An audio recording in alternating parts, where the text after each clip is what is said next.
je vous dis, ne perdez pas le sens de cet exposé. C'est tout simplement de suivre, le seul intérêt, c'est de suivre l'évolution telle qu'elle s'est réalisée vraiment, c'est tout, c'est le seul intérêt. Et de voir comment la civilisation actuelle est née, et les différentes mutations qu'elle a connues, c'est le seul intérêt. Alors ceux qui, donc, sciemment, et prenez la plupart des ouvrages, vous verrez toujours, on parlera du type de Cro-Magnon, des Cro-Magnoïdes, et on parle de moins en moins du Grimaldi, et c'est le Grimaldi qui est là, qui a donné naissance au Cro-Magnon.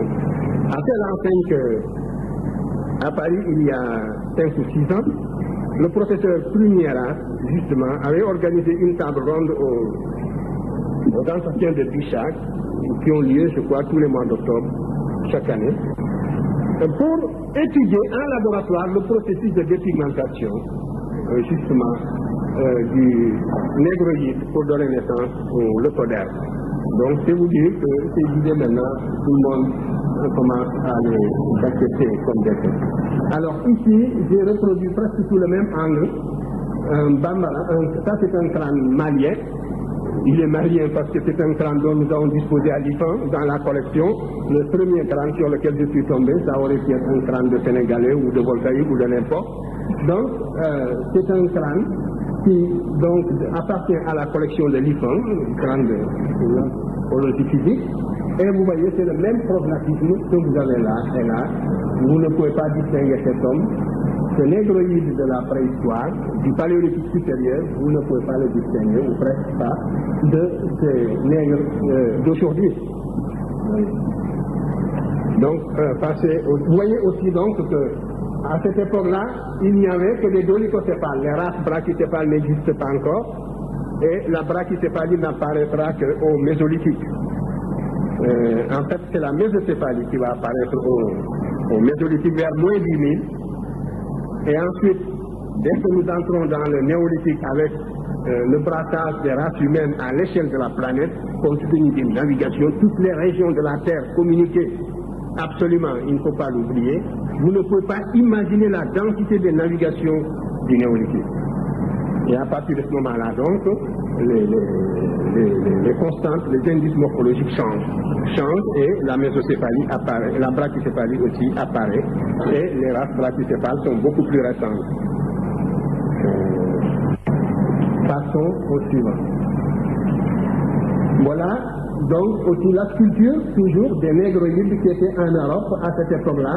C'est l'époque orientienne, vous voyez le nez, vous voyez le front, et vous voyez aussi le prognatisme.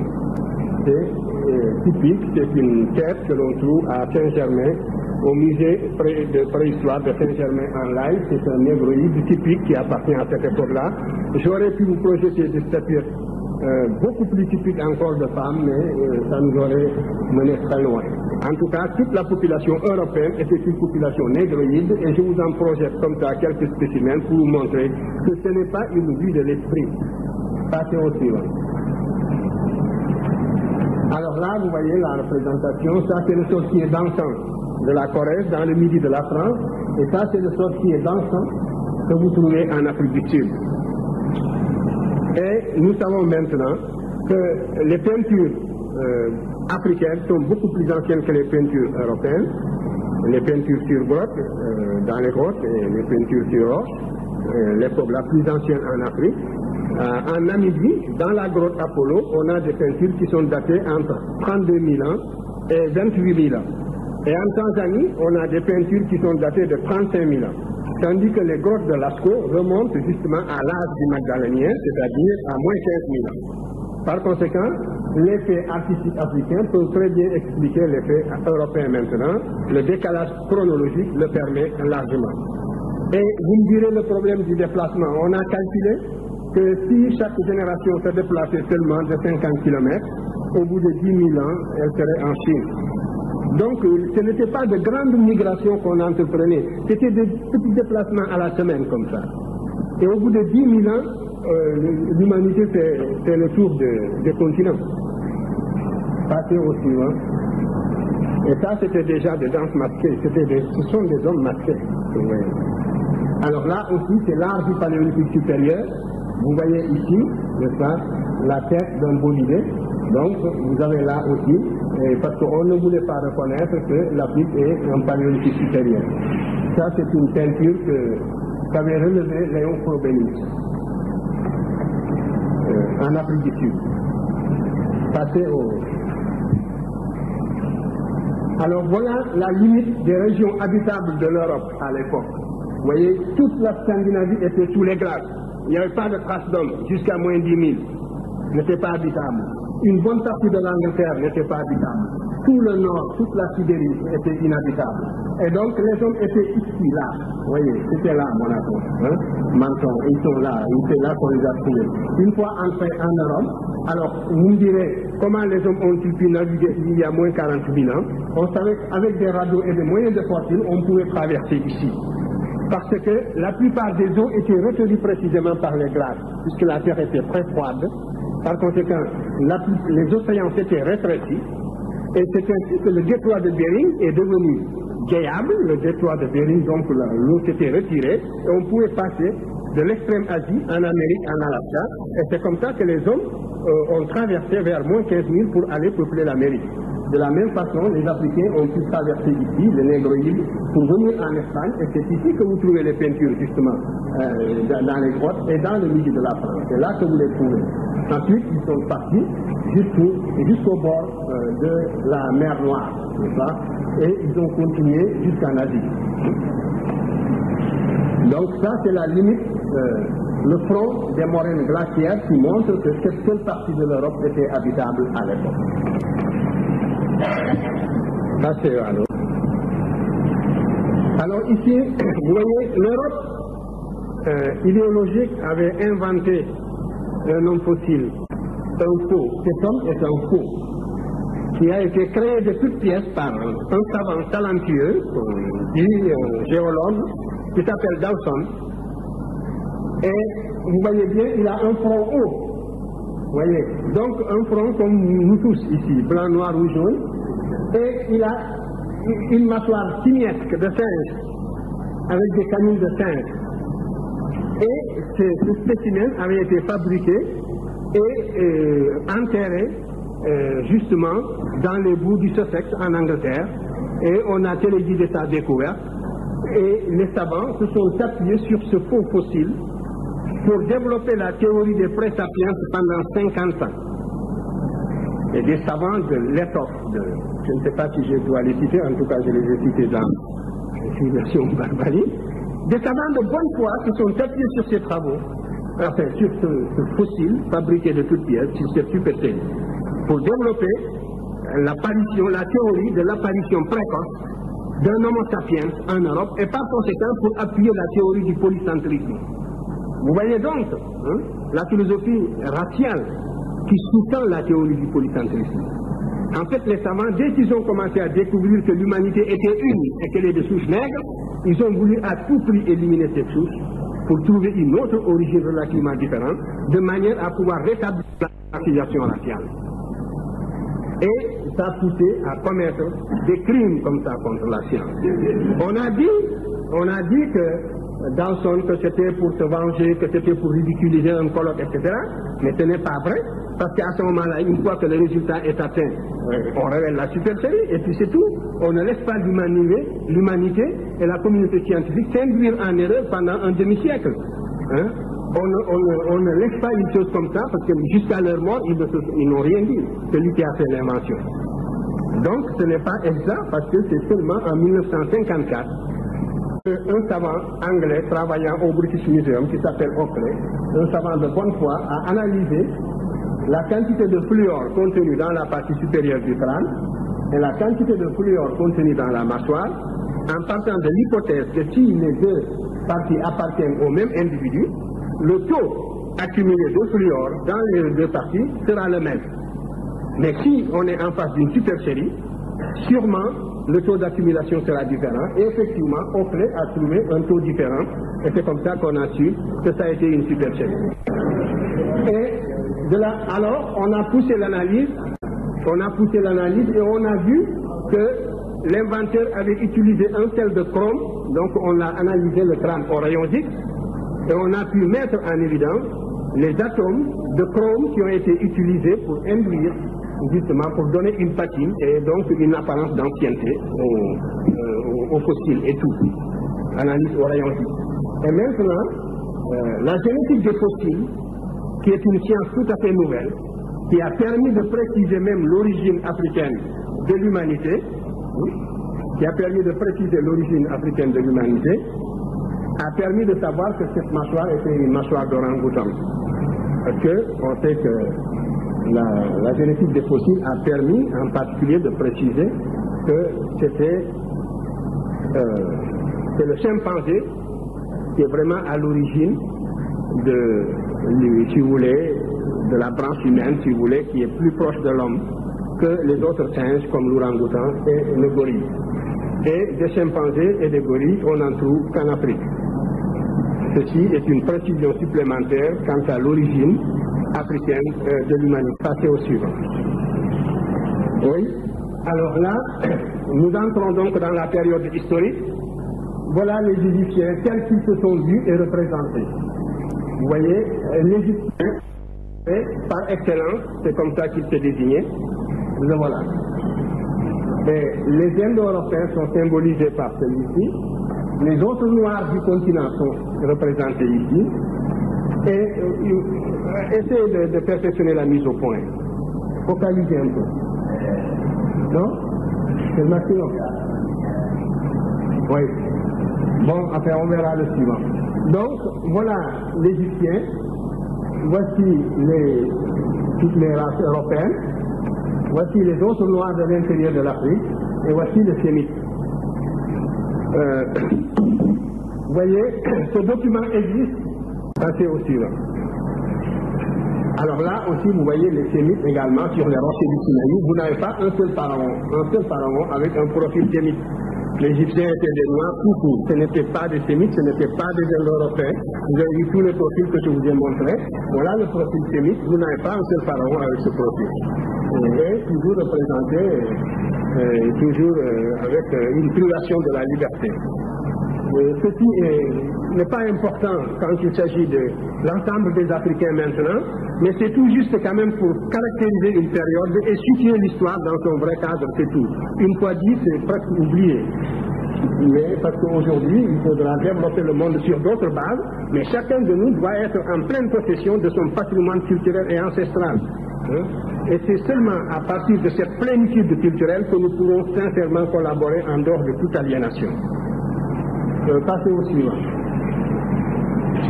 Alors là, vous voyez, on vous montre toujours, par exemple, cette scène, c'est les Hébreux qui viennent en Égypte. Souvent, on trouve, voilà les Égyptiens qui sont en train de recenser les tribus apportées par les Hébreux. Mais dans les manuels, n'est-ce pas, souvent, on coupe la scène ici. Ceci disparaît et ça s'arrête là. On ne vous montre pas les officiers, si vous voulez, les fonctionnaires égyptiens qui sont en train de recenser les impôts apportés par la race dominée en Égypte. Et vous voyez la différence ethnique, il n'y a pas de confusion possible. Ces deux-là, ce sont des Égyptiens qui sont en train de comptabiliser ce qu'apportent les Hébreux. Passez au suivant. Donc ce ne sont pas non plus ceux-là qui ont créé la civilisation égyptienne. Au contraire, vous connaissez les rapports historiques entre Sem et Can, surtout à cette époque-là, qui étaient des rapports très pénibles, mais de domination du monde noir, c'est ça. C'est le monde noir à l'époque qui dominait les autres. Et la littérature biblique de l'Ancien Testament est justement une littérature messianique à juste titre. Vous vivrez dans un pays qui ne sera point le vôtre et vous y serez persécutés, etc. Alors ça, ce sont les Crétois qui apportent aussi leur tribut à l'Égypte, à Rechmiré, le premier vizir de toutes nos histoires du 10e dynastie. Assez rapidement. Donc vous voyez, c'est tout le monde méditerranéen qui était dominé par l'impérialisme égyptien sous la 10e dynastie. Là, jusqu'au 11e siècle, l'iconographie byzantine, 11e siècle après Jésus-Christ, regardez dans l'iconographie byzantine comment à Byzance on représentait précisément le pharaon ici, sous une tente noire, il est représenté Abraham et Sarai, qui sont devenus la fameuse scène biblique Abraham qui se présente ici devant le pharaon et il représentait également, vous voyez la scène, c'est la même scène au-dessus aussi, c'est toujours le pharaon et Abraham est là avec son auréole de 5 côtés. Mais il était là sous les traits d'un berger, tout simplement, les apparences d'un berger, et c'était la domination technique du monde noir à cette époque-là. Passez au suivant. Alors là, donc, voilà pour la parenté ethnique. Pour la parenté linguistique, ici, j'ai pris un verbe dans une langue africaine que j'ai conjugué au présent et au passé. Vous avez le même morphème, les mêmes pronoms suffixaux. Vous avez le même morphème du passé, en égyptien ancien, en copte, et dans une langue africaine, sur l'océan Atlantique, comme le Wolof. On aurait pu le faire en Haoussa, on aurait pu le faire dans toutes avec presque une bonne partie des langues tchadiennes. Vous voyez, cette parenté morphologique, c'est une parenté qui ne peut pas être accidentelle. Le verbe peut, qui veut dire saisir sa proie, est le même en égyptien, en copte et en Wolof aujourd'hui. Et ce même verbe, vous l'avez au présent, à la troisième personne du singulier, vous avez ces deux pronoms que vous retrouvez en copte et que vous retrouvez aussi dans une langue comme le Wolof. C'est quelque chose d'extraordinaire. Et vous avez le morphème du passé, quand vous conjuguez le même verbe au passé, vous ajoutez N, n'est-ce pas? Et là aussi vous ajoutez N, et vous avez donc le même temps. Vous ne pouvez pas faire ceci ni avec une langue sémitique, ni avec une langue indo-européenne. Et avec les langues africaines sont diversement apparentées morphologiquement à l'égyptien ancien. Passez au suivant. Et c'est ce qui justifie justement, si vous voulez étudier ça en détail, vous l'avez dans les parentés génétiques de l'égyptien ancien et des langues négro-africaines. Ici, vous avez également l'influence religieuse de l'Égypte, c'est Osiris, le premier dieu qui trône pour juger les morts, et il pèse les actions des morts. Et sur la balance, c'est le dieu Mas. Ici, on pèse le cœur, les intentions, les actions. Et si le bien l'emporte sur le mal, eh bien, on est justifié devant Dieu, devant Osiris. Vous savez que cette scène nous rappelle bien des versets même, soit de la Bible, soit du Coran. Et vous voyez en quoi la pensée religieuse africaine a préparé la voie aux religions révélées. Et ces rapports historiques les mettre en évidence, c'est une forme de contribution justement à la fraternisation universelle. Ce n'est pas du tout interdit de le faire, au contraire, puisque c'était cette histoire. Ceci n'enlève en rien, ne diminue en rien le caractère révélé aussi de ces religions, puisqu'aussi bien nous acceptons que le judaïsme, le christianisme et l'islam ont des liens, mais la pensée antérieure aussi a préparé la voie à ces trois religions.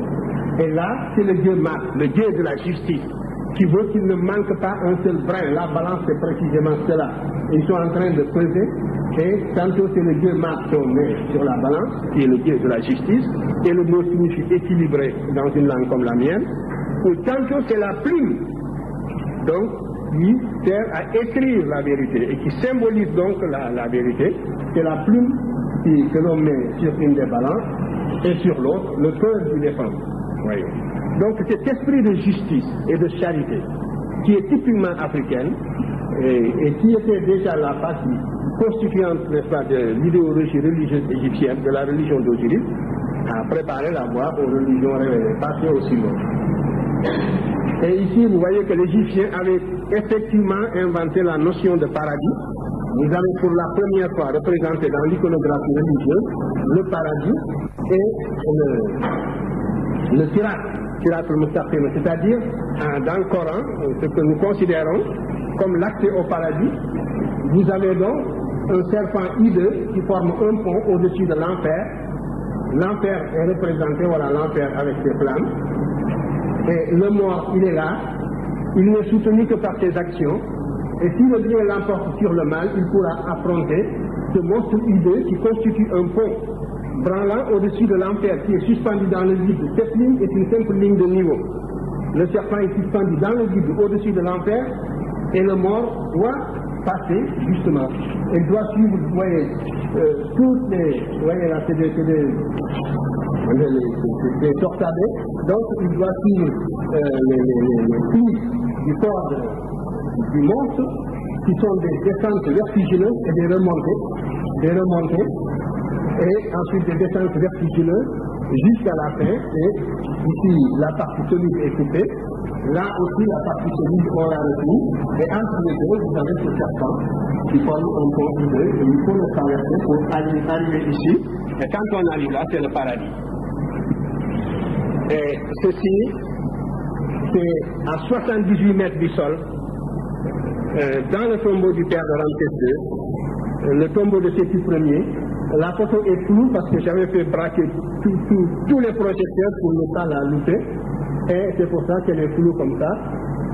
Mais vous pouvez la retrouver si vous allez en Égypte et si vous visitez dans la vallée des rois, le tombeau de Séti Ier, le père de Ramsès II, et nous sommes en 1300 avant Jésus-Christ. Donc 1300 ans avant Jésus-Christ.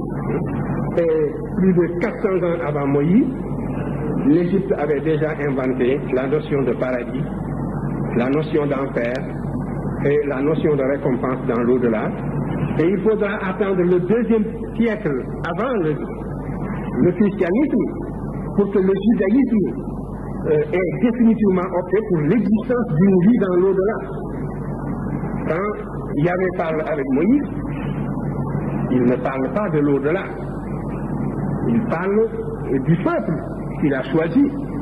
Et ce peuple qui va être vengé sur terre. Tout se passe ici. Et la notion d'une vie de l'au-delà, c'est l'Égypte qui l'a développée et qui l'a transmise aux autres religions.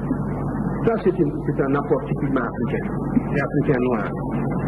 Passez au suivant. Voilà aussi le fameux arbre qui est au paradis et où l'on écrit les noms pour l'éternité. Et on y écrit justement les noms des pharaons. Vous voyez, Séti Ier, toutes nos histoires, etc. Assez rapidement au suivant. Et vous savez bien que dans notre symbolisme religieux islamique aussi, cet arbre, n'est-ce pas, a une très grande signification. Alors, voilà les instruments chirurgicaux qu'utilisaient les Égyptiens, qui vous donnent une idée aussi de la pratique de cet art à cette époque rapidement. On n'a plus le temps de commenter. Alors, cette balance quand même, qui montre, si vous observez, s'il y a des mécaniciens dans cette salle, des mathématiciens, spécialistes en mécanique, vous devez voir que rien que cette balance, cette image, suppose la connaissance de toute la théorie d'Archimède sur les leviers. Vous voyez, c'est une balance, donc c'est un levier à bras égaux. Et ici, vous avez des curseurs gradués. Et vous voyez, le peseur, il a un fil à plomb, donc il vérifie la verticalité.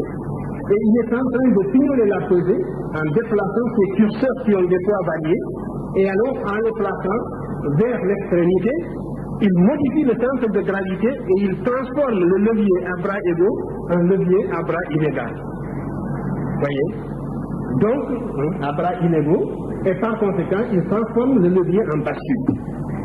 Ceci suppose tout ce que nous pouvons imaginer, ceci suppose la maîtrise de toute la théorie du levier, que l'on a voulu également aussi attribuer, n'est-ce pas, à Archimède, et nous sommes à 1400, c'est-à-dire 1100 ans avant la naissance d'Archimède. Passez encore au suivant.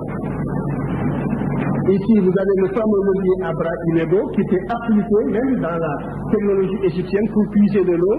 Archimède disait que s'il avait ce point d'appui, il soulèverait la terre.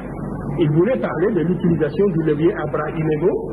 Plus celui-ci est long, plus celui-ci est court, vous pouvez lever les charges les plus étonnantes. C'est tout, et vous le voyez appliqué ici.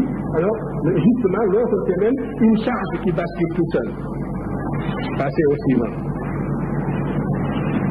Alors ici, vous avez donc les problèmes du papyrus ring. Cette figure n'est pas tracée par un moderne, c'est la figure du scribe d'il y a 4000 ans. Et il donne un triangle dont la hauteur est 13 et la base 4, et il demande de calculer la surface. Et il trouve le résultat. Passez au de la géométrie élémentaire. Ici, il donne un tronc de cône. Vous voyez ici le tronc de cône, c'est un pilier. Précisément. Et on donne également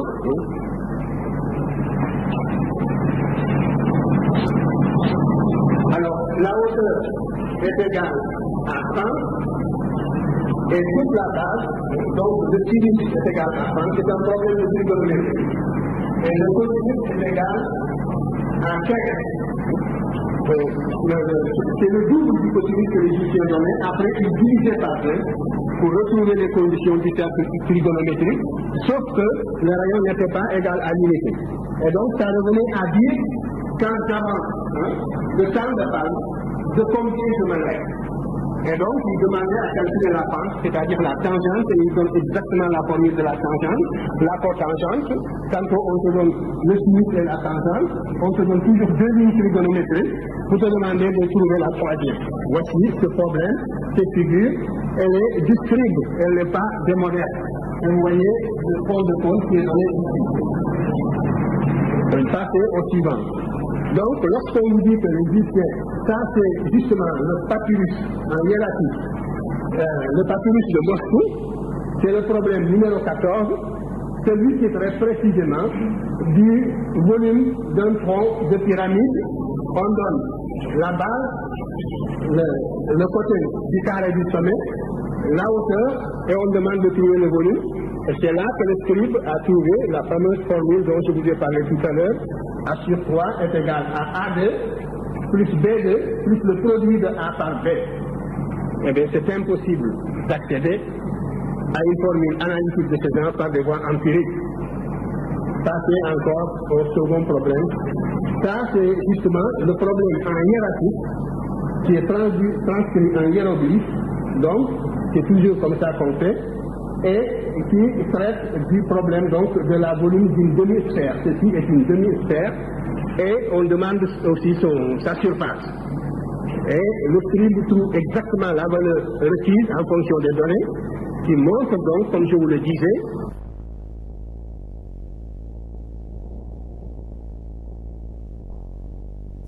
supercherie, parce que Archimède ne pouvait pas ignorer cette donnée mathématique des Égyptiens. Mais comme l'a dit Diodore, tous les Grecs, une fois rentrés chez eux, s'appropriaient les inventions des Égyptiens. Et ça, c'est la théorie d'une surface courbe. C'est la première formule exacte de la surface de la sphère donnée par le problème numéro 10 du papyrus de Moscou. Ça, c'est au suivant. Donc, vous voyez, ce sont des faits scientifiques palpables. Ce n'est pas le fruit d'une imagination. Ici, nous avons aussi cette ellipse. Donc, il s'agissait de calculer la surface que les Égyptiens ont trouvée avec une approximation de près de 1/700.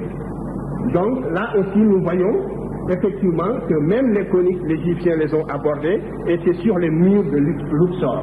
Et c'est la même courbe qui a été reproduite ici pour essayer de retrouver la méthode par laquelle ils avaient calculé la surface de l'ellipse.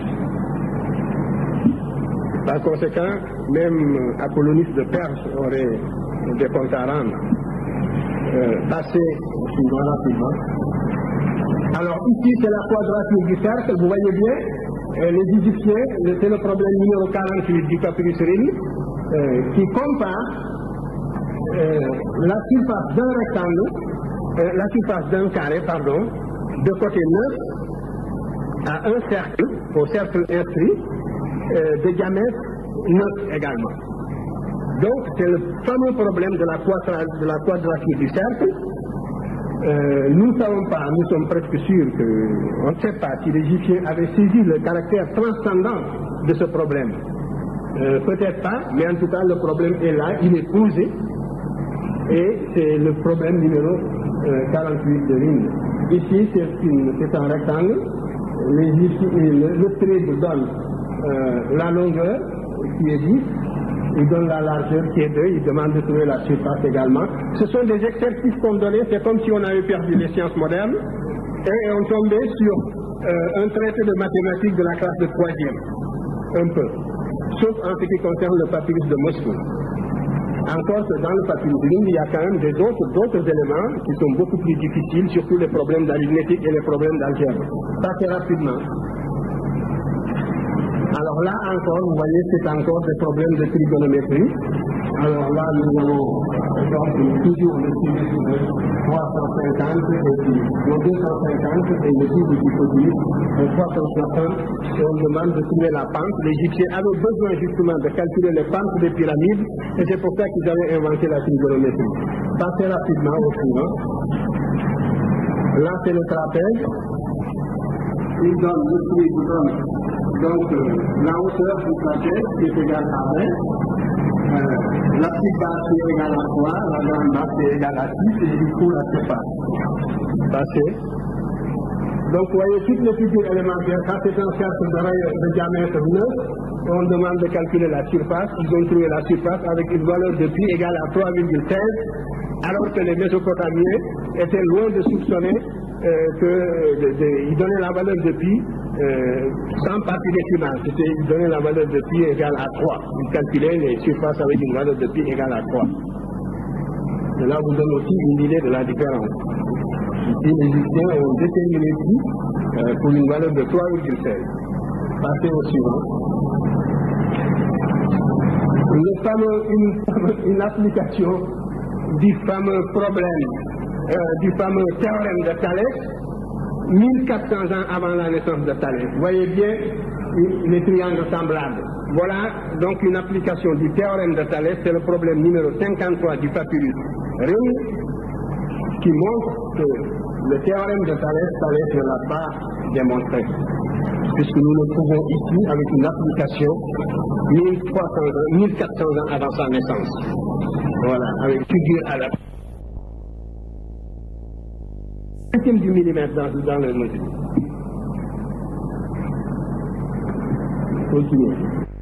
Passez au suivant. Alors voilà pour la structure. Regardez ce monument, regardez le plan, et tout obéissait à des proportions mathématiques sur lesquelles je ne peux pas m'étendre, mais vous voyez bien que l'architecture des autres régions de la Méditerranée ne peut pas tenir la comparaison avec l'architecture égyptienne, et que cette architecture est de plusieurs millénaires antérieure à l'architecture de la Grèce classique du 5e siècle. Allons, passez au suivant. Là encore, c'est le temple de la reine Hatshepsut. C'est une audace architecturale. Ce que vous avez là-bas au fond, c'est le rocher. C'est la fin du pays, c'est la fin de l'Égypte. Et c'est le désert libyque vers l'Afrique. Et au-dessous, ils ont pu consolider la roche et construire un temple qui reste jusqu'à nos jours.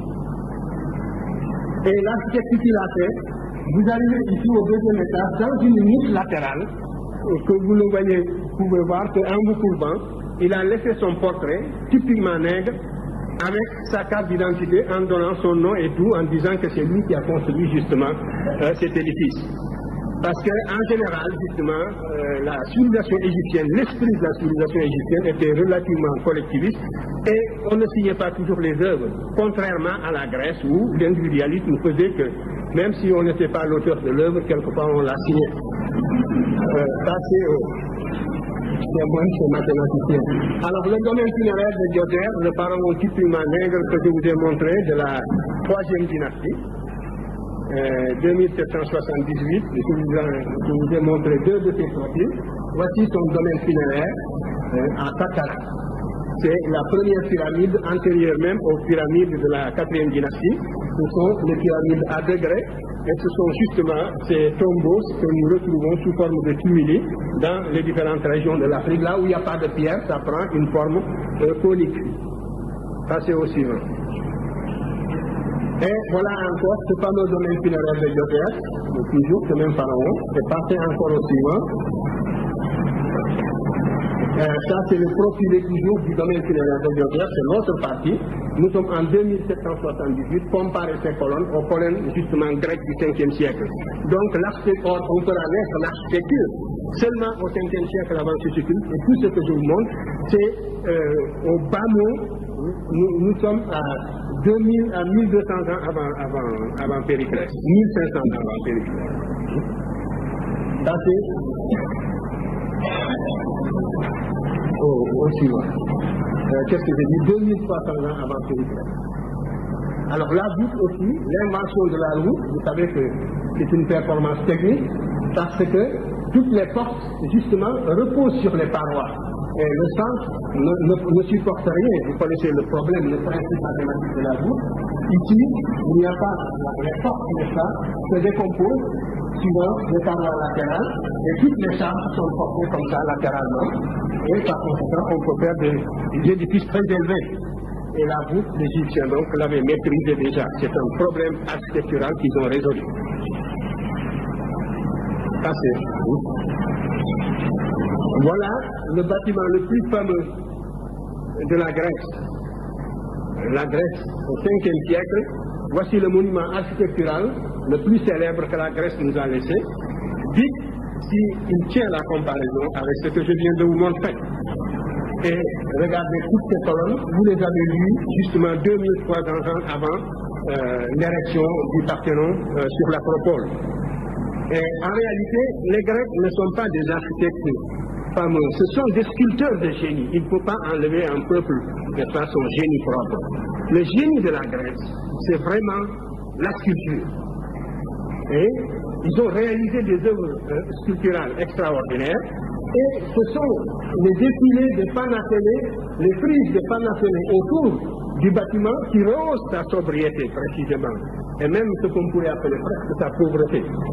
Mais ce bâtiment ne soutient pas la comparaison avec l'ensemble de l'architecture égyptienne. Si vous allez à Karnak, le temple, la cathédrale de Notre-Dame, entrerait rien que dans la salle hypostyle du temple de Karnak.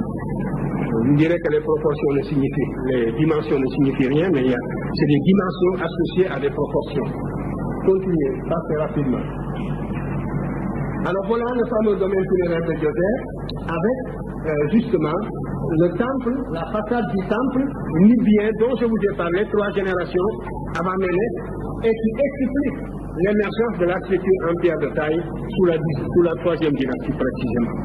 Et jusque-là, ça restait une énigme. On se demandait comment, brusquement, l'Égypte s'était mise à construire en pierre de taille. C'est parce qu'on avait perdu de vue, on ne savait pas encore qu'il y avait ce passé architectural derrière l'Égypte.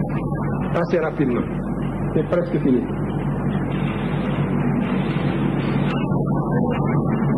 Alors ça, c'est la pyramide de Médou en Égypte et le tombeau des Askia. Donc nous avons ici l'Égypte et la rue Noire. Ça, vous l'aviez déjà montré. Donc ça, c'est pour montrer la parenté même dans le domaine architectural, c'est le manque d'initiation qui nous empêche de le voir. Mais l'Égypte est présente partout, dans nos institutions, dans tout ce que nous faisons. Dans nos lignes architecturales, l'Égypte est présente. Continuez, passez. Ici, c'est la recherche, justement, d'un peintre. Vous voyez, le canon pictural égyptien, la tête, c'est toujours le 6e du corps. De là à là, c'est toujours 19 lignes. Et la position du coude, la position de chaque partie est réglée justement par le détail des carreaux que vous voyez. Et ça va être plus visible dans l'image qui va suivre. Passez. Alors ici, vous voyez la recherche du peintre. Vous voyez bien que le peintre est en train de faire de la recherche. Il est en train d'encadrer la tête. Et la tête, c'est toujours 3 carreaux. Et l'ensemble du corps, c'est 19. Et vous avez donc la tête, c'est pratiquement le 6e de l'ensemble du corps. Et c'est ça qu'on nous a présenté comme le canon grec classique. Et vous voyez donc que ce canon, c'est encore l'Égypte qui l'a passé à la Grèce. C'est toujours comme ça. Vous voyez donc, voilà, ces peintures sont antérieures de plus de 2000 ans. On les retrouve justement sous la 18e dynastie en 1580, avant Jésus-Christ, dans la vallée des rois. À cette époque, la Grèce était, à l'époque, même pas encore à l'époque mycénienne, c'était l'époque crétoise. La civilisation grecque était dans les langues, on ne peut pas parler de canon grec. Donc, vous le voyez donc, l'art égyptien obéit par conséquent à des règles rigoureuses qui s'identifient à ce qu'on va appeler par la suite la section d'or, c'est-à-dire donc la divine proportion que les artistes de la Renaissance, comme Léonard de Vinci, n'est-ce pas, et autres, vont redécouvrir et vont utiliser, aussi bien dans la peinture que dans l'architecture, aussi bien dans la construction des cathédrales, aussi ça a survécu, cette section d'or qui était déjà connue et appliquée par les Égyptiens. Passez au suivant. Alors ici, vous avez le canon égyptien que vous retrouvez dans l'art crétois, c'est-à-dire le buste de face, l'œil de face et la tête de profil. C'est le canon pictural égyptien typique. Vous le retrouvez dans l'art prétoire. Ça, c'est au suivant. Vous le retrouvez aussi dans l'art Atlante. Vous savez que ça, c'est un pêcheur de la civilisation qu'on a appelée l'Atlantide et qui est restituée à l'histoire depuis qu'on a daté l'explosion des villes Santorin. Donc, vous avez l'œil de face, la tête de profil et le buste de face. C'est encore le canon égyptien. Passez au suivant. Je passe rapidement. Alors, ça, c'est l'évolution de l'écriture. Hiéroglyphe égyptien, hiéroglyphe crétois, le linéaire A qui est crétois, le linéaire B qui est crétois, le phénicien du 13e siècle avant Jésus-Christ et le phénicien du 9e siècle avant Jésus-Christ, et c'est la forme suivante de l'alphabet phénicien qui est passé en Grèce. Donc, quand vous dites que l'écriture, vous voyez, est inventée par les hommes, vous voyez tout est parti ici, et vous pouvez suivre l'évolution jusque-là. Vous avez encore, et ce même alphabet dit phénicien, vous le retrouvez encore sur les rochers du Sinaï, et on sait que c'est un alphabet que les Égyptiens connaissaient également. Par conséquent, vous ne pouvez pas mesurer tout ce qui appartient à l'Afrique, ou tout ce qui est parti de l'Afrique, et à peine transformer, remodeler, et qui nous a été de nouveau resservi.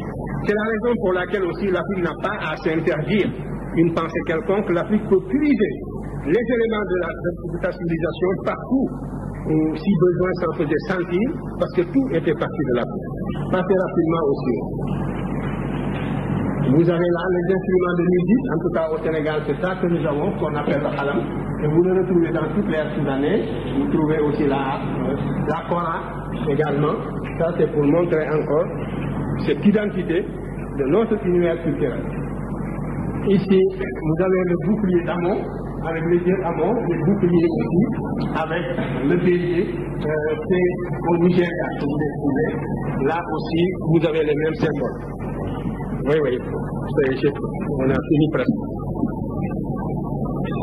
Voilà, ici, cette image est importante parce qu'elle nous montre la représentation la plus ancienne du tam-tam. Si vous voulez trouver le tam-tam le plus ancien, ce n'est pas ici en Afrique, c'est dans la vallée du Nil, sur les murs de Luxor. Et c'est une procession, l'autre aussi le suivant également a un tam-tam, où se succède. Vous voyez là la forme du tam-tam. Voilà le bras du batteur qui tient, et l'autre bras est là, et voilà la tête, n'est-ce pas, ici, qui est coupée là par la vie. Et regardez la jambe, la ligne de la jambe, c'est ça, et vous avez une clochette ici au pied. Au pied. Voilà le genou, vous voyez. Donc voilà la clochette, et ceci marque le titre de Hathor. Et ces danses, nous les répétons en Afrique occidentale, tout en ayant perdu le sens.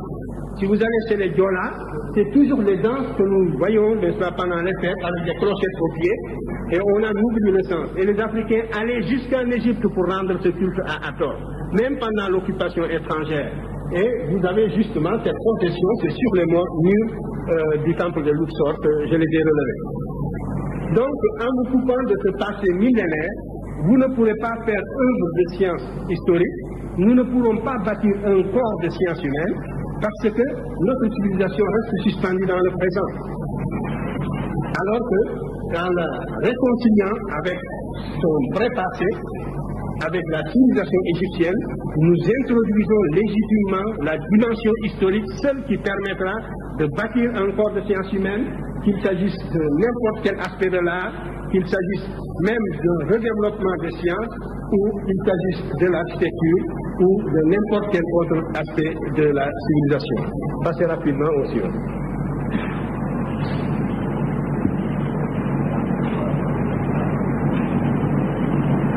Oui, ça, rapidement, non, continuez, ce n'est pas la peine.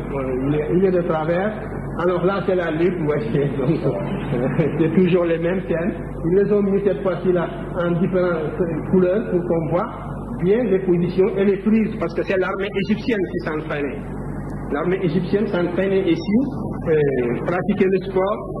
J'aurais pu vous projeter aussi des tireurs d'arcs, j'aurais pu vous projeter aussi des militaires en train de, par exemple, d'apprivoiser des chevaux sauvages également, et aussi de les entraîner à marcher dans le combat sous le son des trompettes, etc., etc. continuer, passer au suivant. Là, c'est un détail aussi des prix, vous voyez bien, de la lutte. C'est les mêmes formes, les mêmes prix que nous retrouvons en Afrique noire. Passez au suivant. Alors, les appuis pour la coiffure égyptienne et la coiffure africaine, le traitement des cheveux, c'est toujours ce même problème de la femme noire que nous retrouvons également en Égypte. Toutes ces coiffures étaient faites, c'était pour des semaines, on ne les enlevait pas, et donc on a eu besoin d'une sorte de chevet. Passez rapidement au suivant, c'est terminé presque. Alors là, c'est le développement du calendrier Dogon. Je n'ai pas le temps d'appuyer là, de vous le commenter parce que ce serait trop long. Le calendrier égyptien est fondé sur le lever héliaque de Sirius. Sirius est l'étoile la plus brillante, on la voit. Mais Sirius a un compagnon qu'on ne voit pas, c'est-à-dire une étoile obscure qui n'est pas visible à l'œil nu. Et le calendrier Dogon est fondé justement sur ce compagnon invisible de Sirius, c'est-à-dire sur l'étoile qu'on ne voit pas.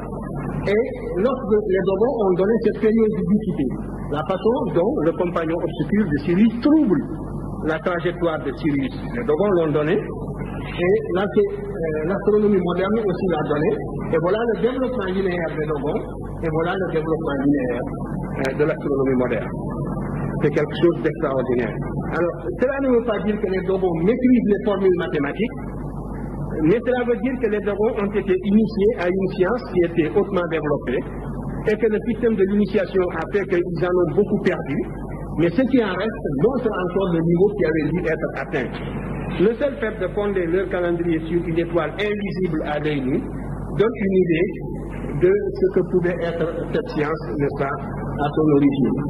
Et il y a d'autres faits sur lesquels il serait trop long, par exemple, de s'étendre. Mais ces deux courbes vous donnent une idée aussi de ce que l'Afrique recèle comme vestige de savoir. Passez au suivant. Voilà, c'est le dernier. Donc ici, parce que vous me direz, bon, si l'Afrique a connu cette brillante civilisation, comment se fait-il que nous en soyons là où nous sommes aujourd'hui? Mais c'est parce que, vous voyez, la régression est un fait historique que l'historien et le sociologue rencontrent, qui ne doit pas les étonner, mais qu'on doit expliquer. La Méditerranée, dans l'Antiquité, vous voyez comment elle était représentée. Au Moyen-Âge, avec la perte des connaissances, la carte du Moyen-Âge, voilà comment on représentait la Méditerranée. C'est extraordinaire. Ça, voilà, au Moyen-Âge, une carte de la Méditerranée. Et sur une carte de Ptolémée, la représentation de la Méditerranée était beaucoup plus interne. Donc, c'est pour vous dire que la perte de la civilisation est une chose qui arrive. C'est arrivé en Égypte et elle est toujours le fait de la perte de la souveraineté nationale. Lorsque un peuple cesse d'être maître de son système éducationnel, il régresse. L'Égypte, à partir du moment où elle a été occupée par Cambyse, il a suffi de 7 siècles continus d'occupation étrangère. Cambyse en moins 525, Alexandre le Grand en moins 333, et puis ensuite les Romains, et alors sous Juvénal, au IIe siècle, Juvénal, prenez les satires de Juvénal, ou Juvénal, décrit les Égyptiens comme un peuple sans industrie, un peuple qui est retombé dans la sauvagerie, un peuple barbare qui pratiquait l'anthropophagie. Et il a suffi tout simplement que ce même peuple égyptien, qui n'avait même pas encore émigré, celui-là même qui avait créé la civilisation dans la même vallée, en restant sur place et en ne perdant que son système éducationnel, en restant sous le joug de l'étranger maintenant qui lui empêchait de mener son destin comme il le voulait, cela a suffi pour que sur place il retomba dans la barbarie. Voilà de quelle manière on regrette. Donc, et on pourrait multiplier les exemples. Si vous allez en Grèce, promenez-vous dans les campagnes de la Grèce et voyez les vieilles femmes grecques qui sortent de ces campagnes moyenâgeuses. Qui aurait pu imaginer que c'est cette Grèce qui est à l'origine de la technicité américaine qui envoie des fusées sur la Lune si nous n'avions pas toute la documentation afférente? Allez en Suisse, au cœur de l'Europe, il y a des Blancs qui sont à l'âge ethnographique type. Je vous le dis, parce que quand moi-même j'étais étudiant, justement, quand j'écrivais Nation Nègre, j'ai parcouru l'Europe. Il y avait le professeur Pitard, un anthropologue de haute estime, très compétent, qui justement m'avait orienté vers la vallée de l'Östental, qu'il fallait la visiter. Les Suisses sont très discrets sur cette affaire. Ils ne veulent pas qu'on en parle, mais d'ailleurs ça n'a rien de honteux. C'est le seul fait que ces populations restent isolées par les neiges et dans des vallées encaissées. Alors ça suffit pour qu'il y ait un isolat européen au cœur de l'Europe qui, en vous voyant habillés comme vous et moi, ou en voyant un Européen sorti des villes, fuit. Il fuit l'homme civilisé, absolument. Il fuit le blanc comme il fuit le noir. Il fuit quand il voit un homme civilisé. C'est absolument des populations qui sont à l'âge ethnographique comme les populations qui ont vécu dans la forêt, coupées complètement de la civilisation. Au moment où je parle, ça existe au cœur de l'Europe. Voilà donc des phénomènes de régression. On pourrait en parler jusqu'à demain matin. Alors voilà tout ce que je voulais vous dire. Je regrette le temps que j'ai mis à vous dire tout cela. Nous avons commencé un peu tard, mais vous m'en excuserez.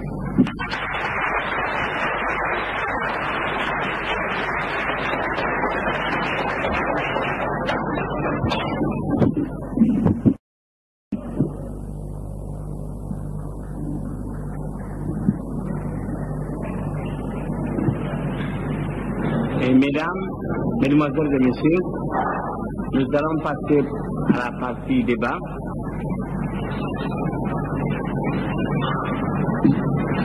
S'il y a des questions,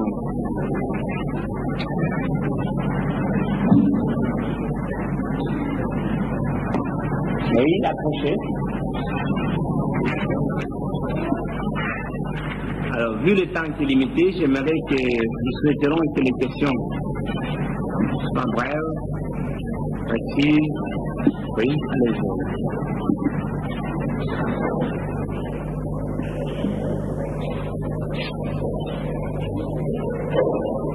Monsieur le conférencier, veuillez m'excuser. Partant de votre expérience d'égyptologue, je voudrais vous demander quel lien de parenté verriez-vous entre cette Égypte et certains peuples, je dirais certaines ethnies du côté de votre pays au Sénégal et ici au Niger par exemple, concrètement, partant par exemple de certaines comparaisons.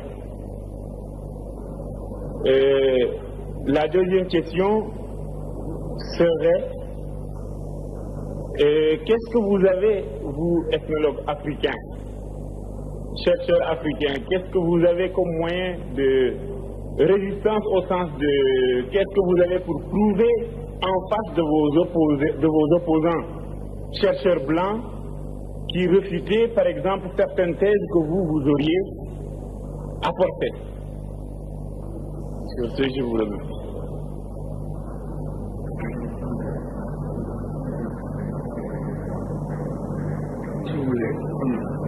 Est-ce qu'il y a des questions qui ressemblent à celle-là? Oui, monsieur. Bonsoir, la conférence. Monsieur le conférencier, j'aimerais vous saluer d'abord. Tout d'abord, je remercie le camarade Cheikh Anta Diop qui a eu pour la première fois à propos de l'histoire, je dirais, africaine concernant l'Égypte antique n'est pas une forme de philosophie. Je vous remercie.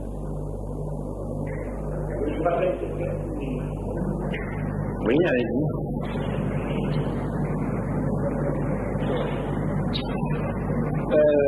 Merci. Je voudrais poser une seule question au conférencier.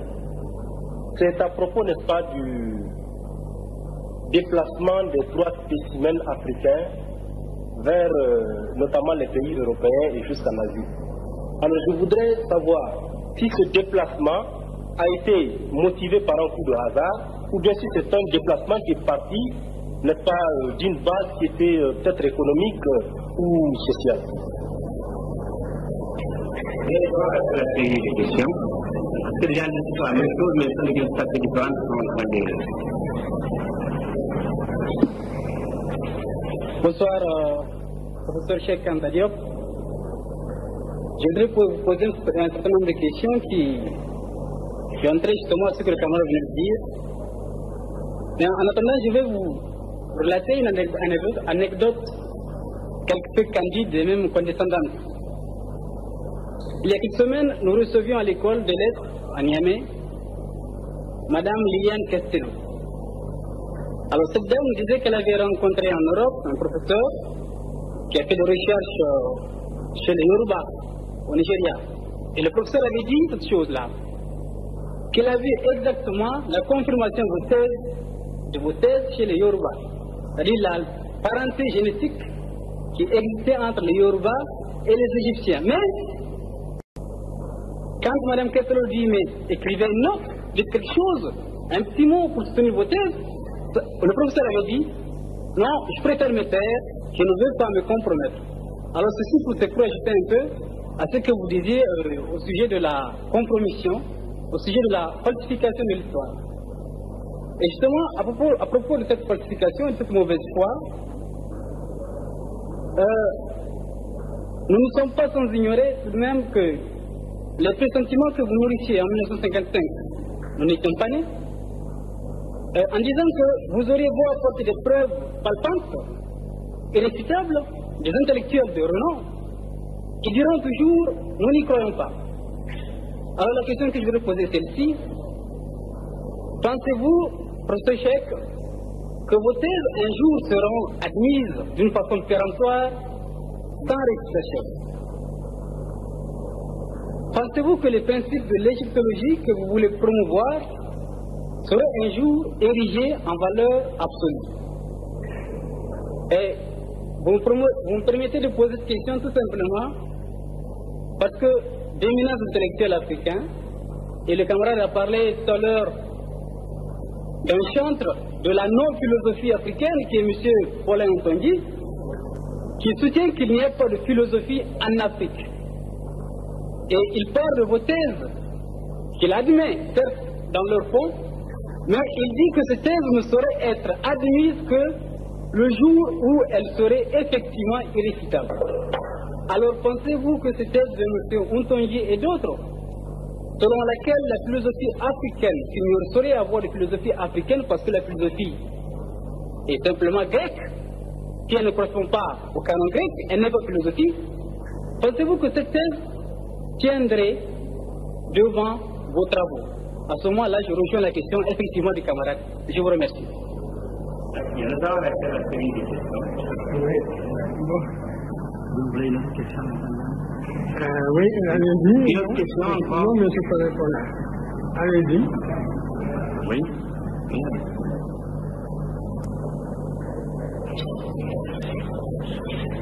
Bonsoir. Permettez-moi de vous remercier pour ce brillant exposé. Cette conférence nous a permis d'approfondir nos connaissances et de réactualiser des connaissances. Mais nous devons d'aller au-delà du simple constat de la simple croisade verbale pour réhabiliter la culture africaine dans les normes de sa dignité. Pour cela, le rôle des écrivains, le rôle des chercheurs est déterminant, mais aussi le rôle des hommes politiques. Il ne faut pas nier les hommes politiques. Ici au Niger, des efforts ont été consentis, des efforts louables concernant la culture. Mais paradoxalement, il faut noter qu'on assiste à une politisation de la culture.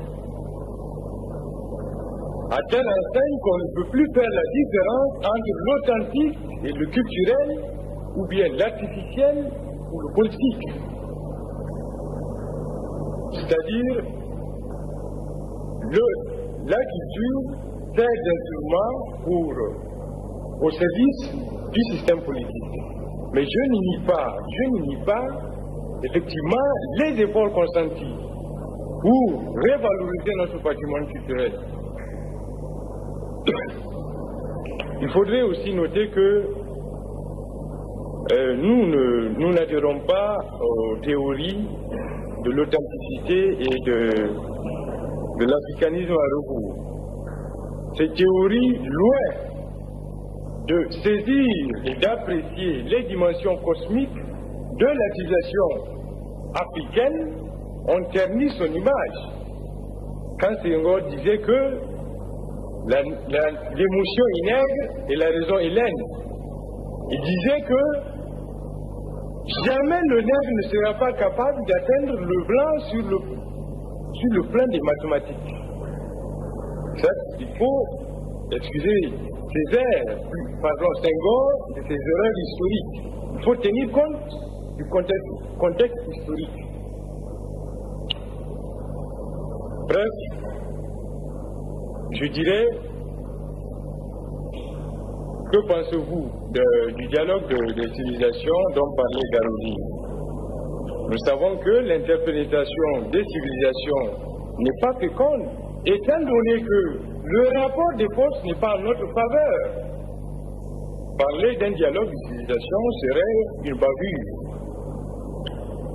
Que pensez-vous du donner et du recevoir, de l'universalisation de la culture ou des cultures dont parlait Césaire, dont parlait Senghor? Que pensez-vous de l'authenticité zaïroise dont parlait Mobutu? Je vous remercie. Je joins ma voix à celle de toute la jeunesse nigérienne pour vous dire que nous sommes fiers de vous. Je vous remercie.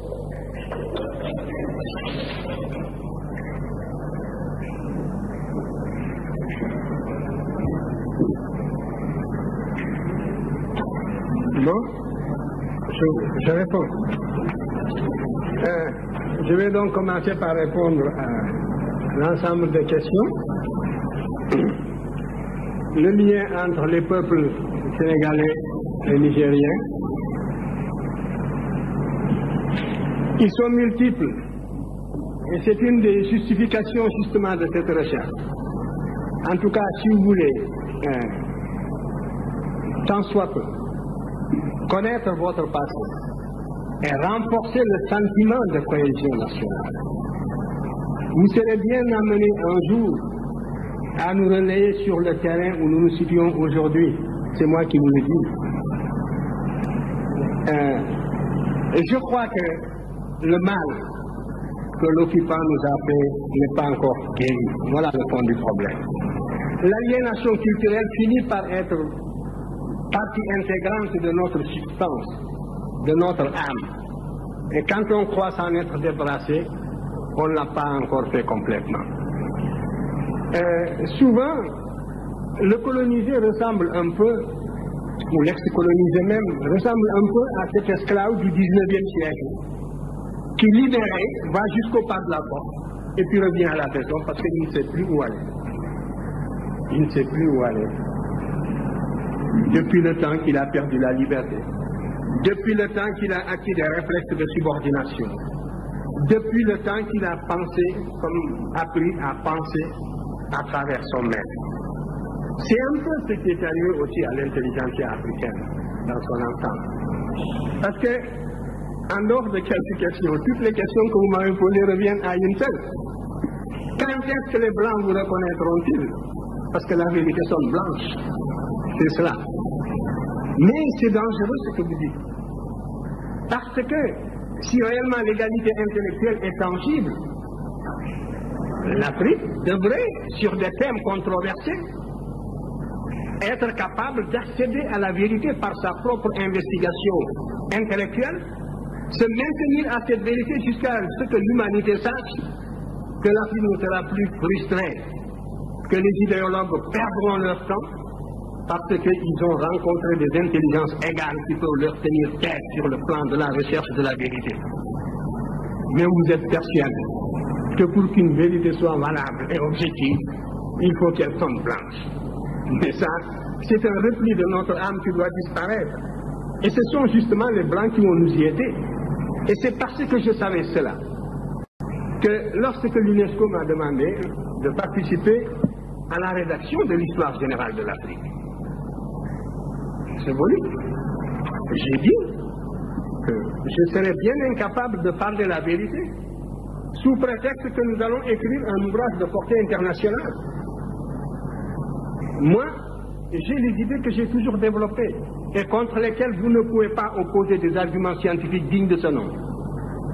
Vous pouvez opposer une conspiration du silence, aussi longtemps que les jeunes générations africaines resteront aliénées, jusqu'à ce qu'elles se récupèrent, jusqu'à ce qu'elles acquièrent la connaissance directe, parce que c'est par la connaissance directe, par l'égyptologie, que vous dépasserez ce stade de flottement,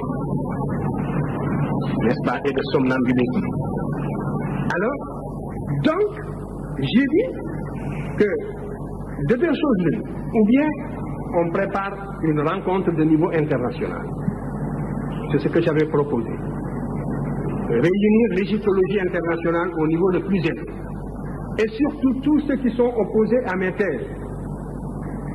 J'ai dit que du côté africain, je n'aurais besoin que de deux Africains, parce que ce sont les seuls qui, à l'époque, qui travaillaient avec moi et qui accédaient aux faits égyptiens par la connaissance directe.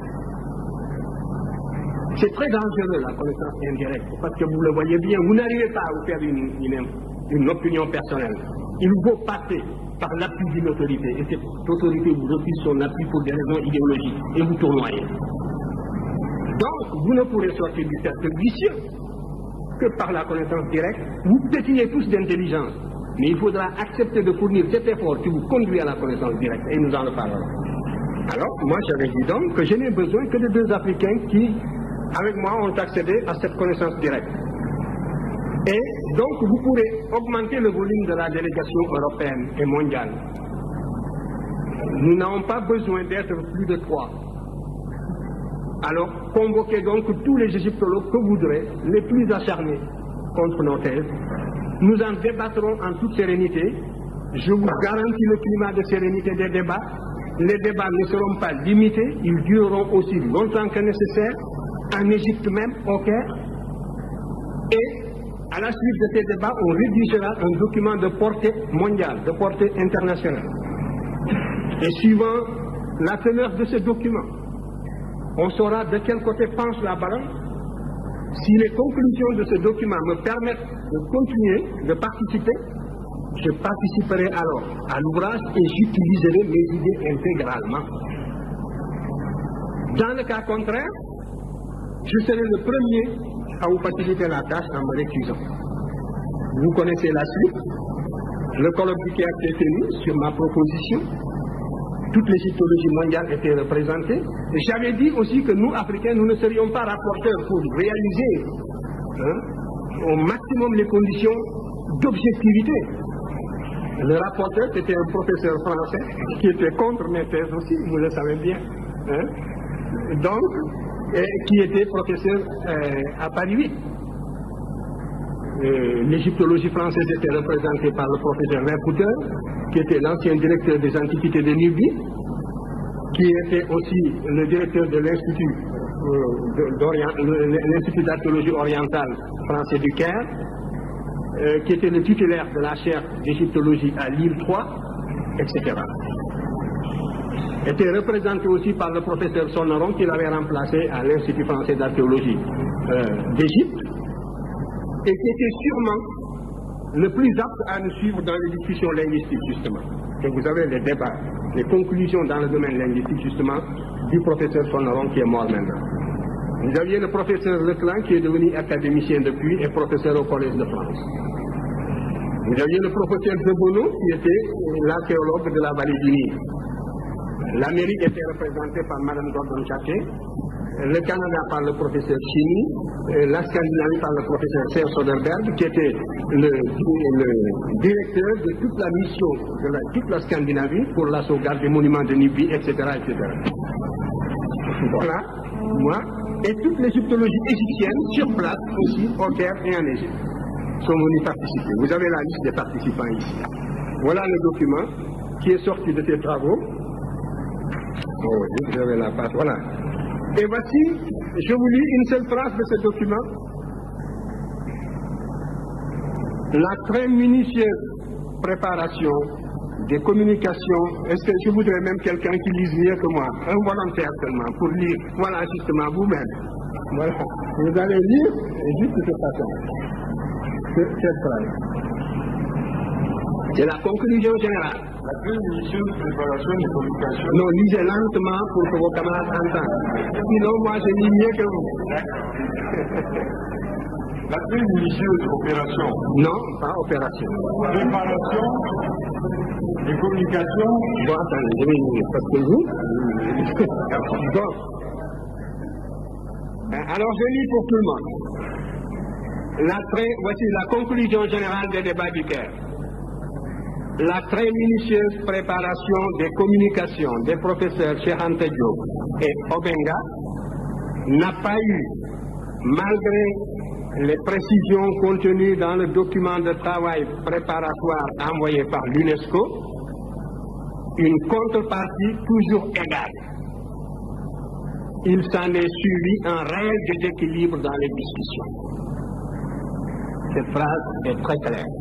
Cela veut dire que contre toute attente, un déséquilibre s'est produit dans les débats en faveur de nos thèses et que les arguments que nous avons développés, la communauté scientifique qui s'est réunie là-bas n'a pas pu y opposer des arguments dignes de ce nom, bien que l'UNESCO ait pris toutes les dispositions à cet effet. Parce que j'avais insisté aussi pour qu'on prenne toutes les dispositions pour que les participants ne puissent pas venir en disant nous n'avons pas eu le temps de nous préparer, on ne savait pas à quoi on s'attendait, etc., etc. Et c'est la raison pour laquelle on insiste ici sur le fait, quand on dit malgré les précisions contenues dans le document de travail préparatoire envoyé par l'UNESCO.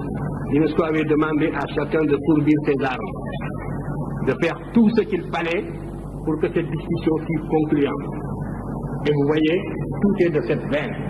Par conséquent, la vérité blanche que vous voulez, elle a sonné dans ce document. Mais vous ne lisez même pas, il faut prendre connaissance déjà de toute la littérature scientifique qui existe dans ce domaine. Nous avons provoqué une rencontre au niveau le plus élevé et les résultats sont palpables, les voilà. Ce que vous attendiez, vous l'avez sous les yeux, lisez-le demain. Mais même si on n'avait pas ceci, et c'est ça moi qui m'inquiète, parce qu'il vous aura fallu que nous ayons réduit à l'incompétence des théoriciens idéologues européens, que eux-mêmes l'avouent dans une certaine mesure, comme dans ce document, pour que vous puissiez vous faire une opinion. Mais l'adversité est plus grave que ça. Il faut savoir que l'adversaire vous tue intellectuellement. Il vous tue moralement avant de vous tuer physiquement. Mais c'est de cette manière que l'on a supprimé des groupes entiers. On vous nie en tant qu'être moral. On vous nie en tant qu'être culturel. On ferme les yeux, on ne voit pas les évidences. On compte sur votre complexe, sur votre aliénation, sur le conditionnement, les réflexes de subordination et sur tant de facteurs de ce genre. Et si nous ne savons pas nous émanciper d'une telle situation par nos propres moyens, mais il n'y a pas de salut, à ce moment-là, la question que vous me posez, vous y avez répondu, parce que vous avez répondu par les actes à l'infériorité, donc vous avez en quelque sorte prouvé ou supposé l'infériorité du monde noir, puisque la vérité doit lui venir de l'autre camp. Il faut faire attention. Moi, si je n'étais pas intimement persuadé de l'égalité des races, si je n'étais pas intimement persuadé de la capacité de chaque race de mener sa destinée intellectuelle et culturelle, je serais déçu. Que ferions-nous dans le monde s'il y avait réellement cette hiérarchisation intellectuelle? Mais il faudrait s'attendre à une disparition d'une manière ou d'une autre. Parce que le conflit, il est partout, il est à tous les niveaux, il est dans tous ces débats, il est juste dans nos relations internationales les plus feutrées. Nous menons et on mène contre nous le combat le plus violent même que celui qui a conduit à la disparition de certaines espèces. Et il faut justement que votre sagacité intellectuelle aille jusque-là. Alors, donc, toutes les questions que vous m'avez posées reviennent à peu près à la même. Les Blancs vous nient, ils ne vous ont pas encore répondu. nous sommes donc dans le tirage, nous sommes dans le vague, nous sommes dans la brume. Non. Ce que j'ai dit un peu dans la préface de Obenga, c'était cela, que par la connaissance directe, l'Afrique doit être capable de saisir une vérité, de savoir qu'elle est en possession d'une vérité, quel que soit le domaine d'ailleurs. Ce n'est pas seulement dans le domaine culturel. Et de se maintenir au niveau de cette vérité en prenant des mesures conservatoires jusqu'à ce que tout le monde joue le même jeu, jusqu'à ce que l'on sache que la supercherie c'est fini. On n'a plus affaire à des enfants ou à des nouveau-nés. Mais c'est là à la fois une réaction intellectuelle, une réaction culturelle, ça demande la mobilisation de toutes les capacités de l'être, un être qui, abstraction faite de son aliénation, a les mêmes capacités que n'importe quel autre être. Alors, vous me demandez, moi je n'ai jamais, vous voyez la phrase que vous citez, ou le beau poème que vous citez, il est dans National. Je l'ai cité, l'émotion est nègre et la raison hélène. Cette dichotomie, je l'ai combattu, c'était même une des raisons. Vous voyez bien la différence qui nous sépare de toute cette littérature. Comment voulez-vous, il faut prendre connaissance au moins de tout cela. En tout cas, c'est en toute lettre dans National où je montrais qu'il n'y a pas, d'une part, un monde blanc rationnel seul, auquel seul la vérité est accessible, et un monde noir fait de sensibilité et de réflexes de subordination. C'est contre cela que j'ai lutté toute ma vie. Ne venez pas me servir donc ces idées-là. C'est la preuve que vous n'avez pas lu. Et même, j'ai cité en plus Césaire, quand Césaire dit ceux qui n'ont inventé ni la poudre, ni l'électricité, etc., etc. C'était aussi un peu une littérature de la même veine, malgré les prodiges poétiques de Césaire. Ce magicien du verbe qui est extraordinaire, qui vous envoûte. Mais je n'étais pas d'accord avec le contenu. Et je l'ai dit et il m'a compris. Quand Nation Nègre est sorti, Césaire n'a pas hésité à dire que c'est une bonne nouvelle. Et Césaire a fait le tour du Paris progressiste pour trouver, former une équipe, un comité pour défendre ce livre. Tout le monde a fait le vide autour de lui, ce que j'ai écrit dans la préface de la dernière édition de Poche. Regardez. Dès que vous parlez de patrimoine culturel, la gauche occidentale et la droite se touchent. Et souvent la gauche est plus minable que la droite. Faites l'expérience, on vous accorde l'égalité abstraite, mais l'idée que des nègres aient pu connaître une promotion historique dans le passé leur est réfractaire. Ils sont réfractaires à cette idée. Et parce que leur formation intellectuelle tardivement acquise se situe à un niveau très superficiel, au niveau du cortex, au niveau de l'intellect. Mais la formation qu'ils ont reçue tous dans leur plus tendre enfance, les clichés auxquels ils sont habitués dans leur environnement d'enfance, les caricatures et tout, comme je vous le montrais ici, aussi dans le monde méridional, c'était l'inverse. Tout cela les empêchait, les rendait aveugles, n'est-ce pas, pour observer des vérités comme celles que nous leur opposions. Par conséquent, il n'y a qu'un seul salut, c'est la connaissance directe. Et aucune paresse ne pourra nous dispenser de cet effort. Il faudra absolument acquérir la connaissance directe. À formation égale, la vérité triomphe.